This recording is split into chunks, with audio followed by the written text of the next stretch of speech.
large, like here at the historic vegetable garden of the Saint-Jean-de-Beauregard estate in the Saône region, the organization of a vegetable garden is always pretty much the same. Several elements find their place, their function, and their usefulness there. A quick overview of the different components of a vegetable garden.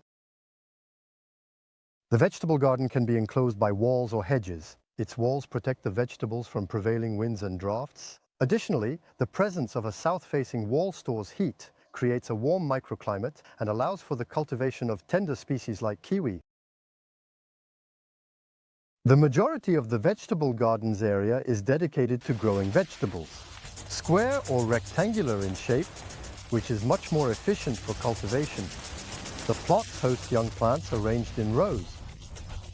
Rows of more mature vegetables ready to be harvested, or flower beds that have already been partially harvested. The layout of the plots and the vegetables grown there are not random. Indeed, you never plant the same vegetable in the same spot 2 years in a row. You need to respect crop rotation and allow the soil to rest every 3 years by planting a green manure such as mustard or clover. Each plot can be bordered by a flower bed or a row of fruit trees trained as espaliers, which are very narrow and don't interfere much with the vegetables. To access the growing area, wide gravel paths allow for comfortable movement in all weather. On the outskirts of the vegetable garden, there are some facilities like a water point, a greenhouse, flower beds, herbs, or fruit trees. A basin, first of all, allows water to be stored and facilitates the occasional supply of watering cans without drawing water from the network.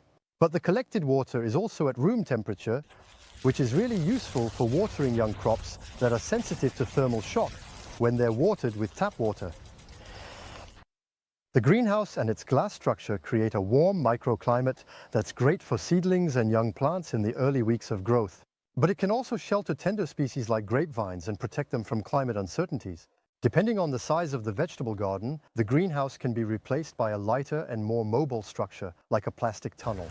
Finally, the vegetable garden, whose name originally means a place that brings together the vegetables used in making soup, can also host aromatic plants, fruit trees, and flowers that are useful for beautifying the space and providing the house with fresh flower bouquets. Of course, most vegetable gardens don't have such an exceptional area and setting as here at the Saint-Jean-de-Beauregard garden, but the principles of layout remain the same. Growing beds, a pond, deer, a fruit tree trained as an espalier, and a flower bed. It's just a matter of adjusting their quantity and size to fit the dimensions of your vegetable garden.